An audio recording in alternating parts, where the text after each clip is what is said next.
Yeeha! Ayo, tarik! Pacu Upiah merupakan permainan anak-anak khas daerah Minang yang terinspirasi dari atraksi pacu Jawi atau pacu sapi di atas lintasan berlumpur. Alatnya sederhana sekali. Cukup siapkan satu batang upiah atau pelepah pinang sebagai alat bermainnya. Satu sebagai penarik dan satu lagi sebagai penumpang. Ayo, tarik yang kencang. Mereka sudah mendekat. Teman, berlari di atas arena berlumpur bukan perkara yang mudah. Hal ini membuat setiap langkah menjadi berat dan menguras tenaga. Namun dengan ramainya penonton dan irama tabuhan gendang, kami jadi bersemangat. Selain melatih kerja sama tim, permainan ini juga membantu Pak Tani menggemburkan tanahnya. Siapapun pemenangnya tak jadi soal. Yang penting kita bisa bergembira bersama.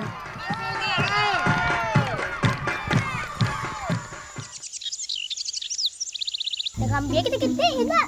Kete. Main bisa. Bisa lah aku. Kete. Main tinggi dong, mau tadi tinggi dah. dah. Kuat ah. Aku mana wadah dong.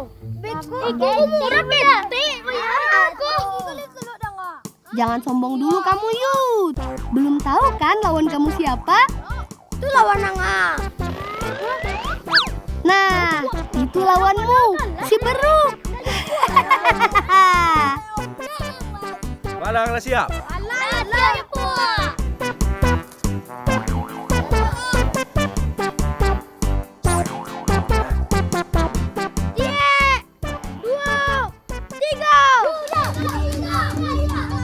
Ayo Yud, jangan mau kalah.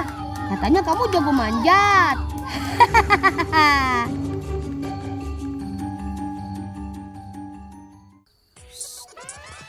Di nagariku, panen kelapa tak kenal musim. Bisa dilakukan setiap saat. Makanya Kabupaten Padang Pariaman dikenal sebagai penghasil kelapa terbaik di Indonesia. Keren kan? Uniknya, warga di sini memanen kelapa dengan bantuan barwa atau beruk. Masyarakat menggunakan jasa beruk bukan tanpa alasan. Karena pohon kelapa di sini tinggi-tinggi. Apalagi saat musim hujan begini. Batangnya sangat licin. Gimana Yud? Masih mau lawan beruk? Ayo, kumpulkan kelapanya. Uang bala tugon. Talo aja. Beruk-beruk ini hebat loh teman. Dalam sehari, mereka mampu memetik kelapa sebanyak 800 butir. Setiap beruk akan dikendalikan oleh seorang pawang. Beruk akan mengenali perintah pawang melalui tali ini. Jika pawang menahan tali, tandanya beruk diminta berhenti. Ada juga gerakan ke kanan dan ke kiri untuk menunjukkan arah. Tuh kan, baru sebentar saja dia sudah menjatuhkan banyak kelapa. Bentornya sudah penuh. Ayo gas maju. Teman, perkenalkan, namaku Abil. Si Bolang dari Kampani, Nagari Lurah Ampalu, Kecamatan Tujuh Koto, Sungai Saria, Kabupaten Padang Pariaman, Sumatera Barat. Waduh, kebun seluas ini. Cari Uni di mana ya? Ayo kita panggil saja. Hati-hati, jalannya terjal dan licin.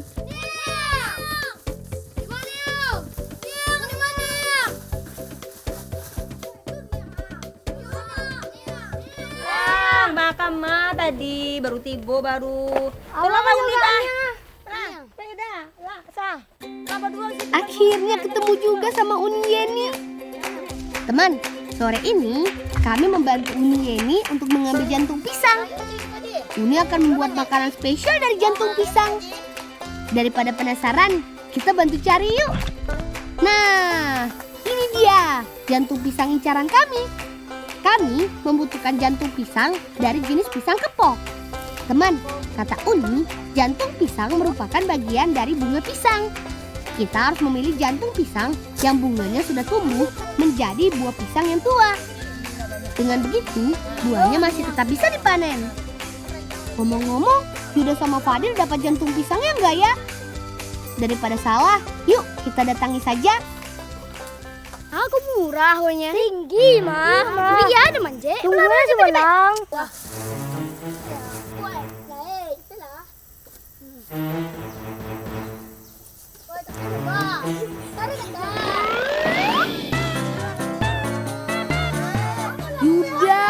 Yuda, pohon pisang kok dipanjat sih?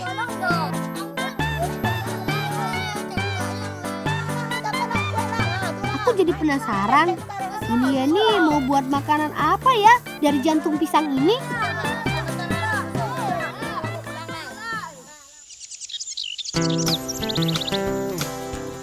Wah, ternyata Unieni dan Ete mau buat dendeng jantung pisang. Bagaimana rasanya ya? Jadi penasaran. Yuk kita intip cara buatnya. Pertama, kupas bagian luar jantung pisang. Kemudian iris jantung pisang menjadi kecil-kecil. Setelah itu, cuci bersih untuk menghilangkan getahnya. Setelah dikukus, tumbuk jantung pisang menggunakan lesung. Setelah halus, kita siap membuat adonannya. Campur jantung pisang halus dengan tepung terigu, merica, ketumbar, dan bumbu lainnya. Setelah adonan jadi, kita bungkus menggunakan daun pisang. Wah, seperti membuat nagasari ya.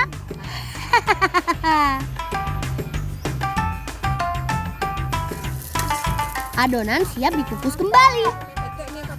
Kukus adonan hingga masak selama kurang lebih 15 hingga 30 menit. Setelah didinginkan, potong dan pokok adonan jantung pisang hingga gepeng menyerupai dendeng. Adonan tidak perlu dijemur. Kita bisa langsung menggorengnya.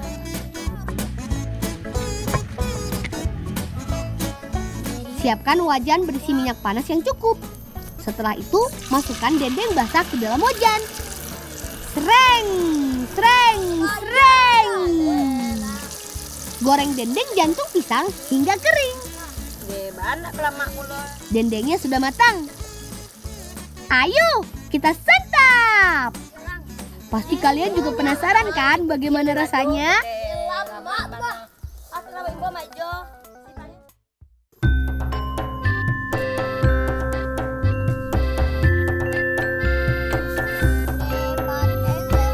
Onde, lama dendeng pisangnya. Teman, ternyata dendeng ini rasanya renyah, gurih, dan mirip dendeng daging sapi. Apalagi dicocol dengan sambal lado. Wih, lama banget. Selain lezat, kandungan zat besi dalam jantung pisang juga bisa meningkatkan produksi sel darah dalam tubuh kita. Jadi, kita makin bersemangat bertualangnya. Ayo, habiskan.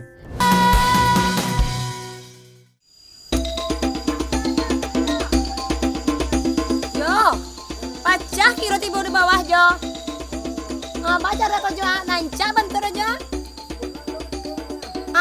Bah kalau pakai kain Jo anu Jo. Oh sambut Jo.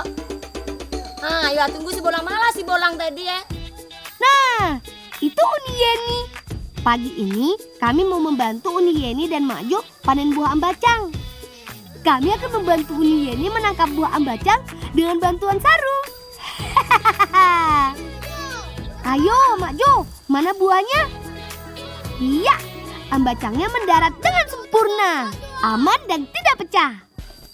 Buah ambacang merupakan buah yang masih berkerabat dengan buah mangga.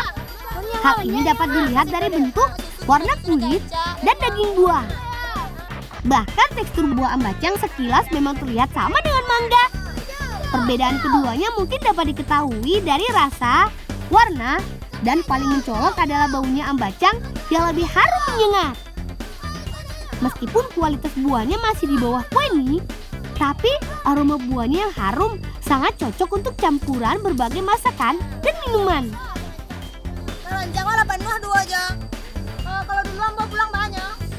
Nih dulu nih, Ambo menyiapin empuk lo untuk Jawi. Jadilah, Bang. Lang, pulang dulu, Lang. Kira-kira Uni Yeni mau masak apa ya dengan ambacang ini? Kalian penasaran? Ngebolang yuk!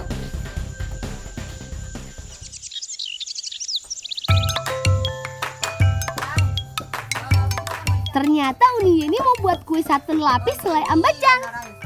Mau tahu cara buatnya? Ayo kita bagi tugas. Pertama, kupas dulu buah ambacang yang sudah matang pohon. Selain itu, ada bahan lain sebagai campurannya. Uni memarut singkong, Fauzi memarut kelapa. Yuda dan Fadil membuat pewarna dari terong Belanda. Getah buah ambacang bisa menyebabkan gatal.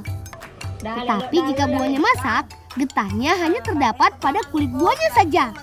Makanya buah ambacang perlu dikupas agak tebal, supaya getahnya tidak membuat mulut kita gatal saat memakannya.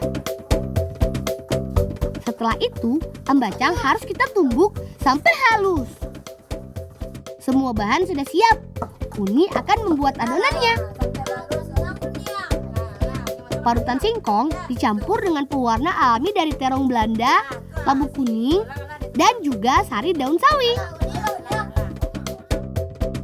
Kemudian masukkan ke dalam cetakan. Sambil menunggu adonan selesai, Fadil dan Yuda akan memasak selai ambacangnya. Masukkan ambacang halus ke dalam wajan. Kemudian tambahkan gula pasir, garam, dan perasan jeruk nipis. Tunggu sampai masak. Jadi deh selai ambacangnya. Adonan sudah masuk cetakan. Saatnya kita kukus. Kukus adonan kurang lebih 15 sampai 20 menit.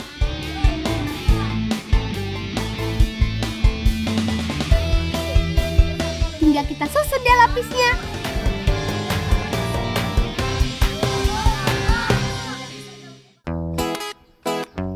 Susun kue saten warna-warni, kemudian lapisi dengan selai ambacang dan parutan kelapa.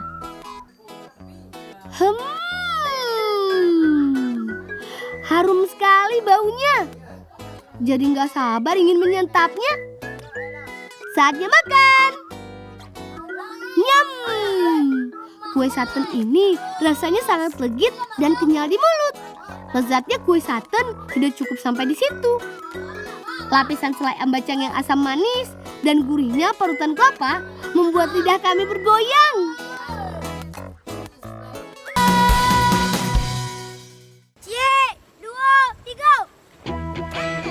Ayo teman-teman, jangan mau kalah dari tim lawan.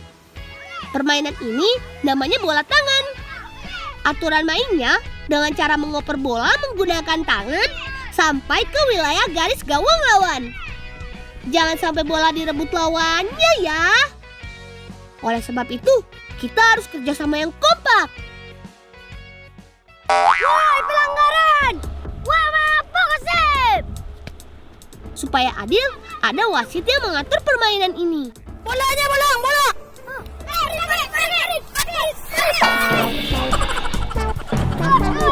Aduh, hilang bola.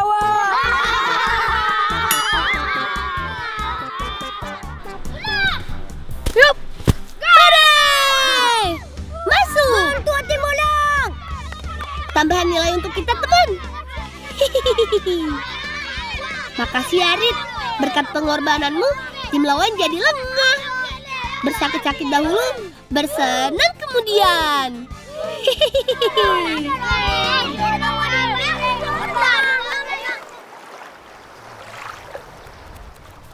Bau, mana ngambil bau? Salah si kau bagai, salah si nanggai. Bagi dua. Wah, untung kita datang tepat waktu. Ayo Lang. Jangan kuat Lang. 1, 2, 3. Gue, jam. Ayo cepet. Perlu tenaga besar untuk menarik pukat dari tengah laut. Selain melawan kuatnya arus ombak, beban tarikan semakin berat dengan banyaknya hasil tangkapan di dalam jaring. Sedikit lagi tuh teman, jaring tipisnya sudah mulai terlihat. Itu artinya ujung jaring sudah dekat. Wih, lihat, cukup banyak kan ikan hasil tangkapannya. Duh, inilah kelemahan dalam memukat teman. bukan hanya ikan yang ikut terambil. Sampah-sampah juga ikut terbawa pukat. Pantas saja berat sekali pukatnya. Sekarang kita harus memilih ikan berdasarkan jenisnya untuk dijual ke pasar.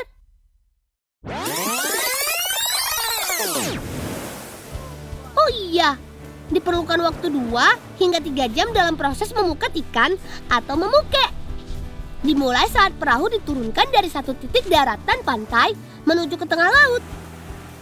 Beberapa nelayan sudah terlibat membantu. Ikat dulu tali ujung pukat. Lalu perahu akan menuju titik tertentu yang dianggap banyak ikan di bawahnya. Saat itulah jaring akan diturunkan dan perahu kembali ke sisi lain daratan pantai membawa ujung tali pukat yang lainnya. Proses menarik pukat dari bibir pantai membutuhkan waktu cukup lama loh. Bisa sampai berjam-jam karena panjangnya pukat dan beratnya beban tarikan. Saat bagian jaring tengah pukat sudah mendekat ke pantai, saat itulah keseruan terjadi.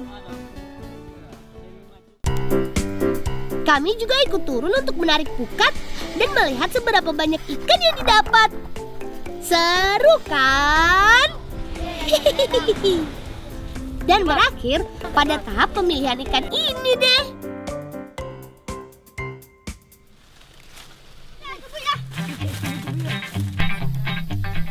Nah, ini baru benar pohon kadu 2. Aku hafal betul dengan bentuk bunganya. Biasanya tanaman ini tumbuh liar dan dibabat begitu saja karena dianggap tidak ada manfaatnya. Padahal dulu daun ini sering dijadikan bahan tambahan masakan, termasuk kakakku. Kakak bilang sih daun kadu 2 biasa dicampur dengan olahan ikan laut karena bisa menghilangkan bau amis pada ikan. Kita petik secukupnya saja, teman. Kalau sudah cukup, yuk bawa ke kakak.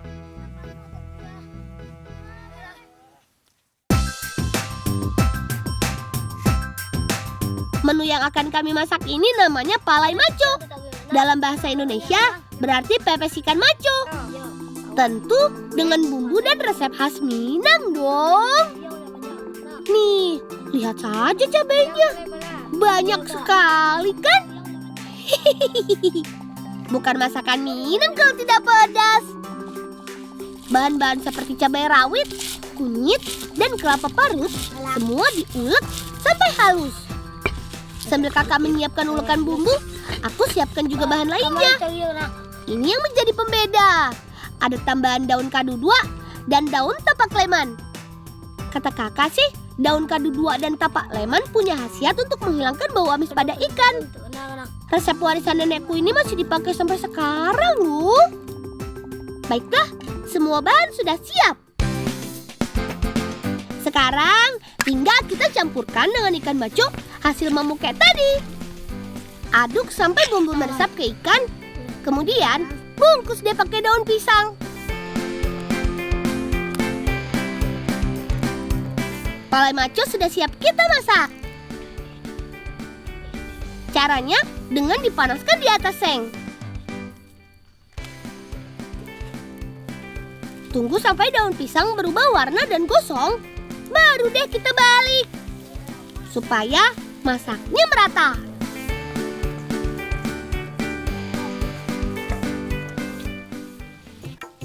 Hanya perlu waktu kurang dari 30 menit supaya palai maconya matang. Tada! Ini dia palai maco buatan aku dan kakak. Bumbunya berasa banget. Dan pastinya pedas. Laila mak bolang. Hai, bara jempol untuk masakan nonang. 2 jempol. Mama dapat 2 lembar. Jadi sampai jempolan lama mana? Makasih ya kak, makanan enaknya.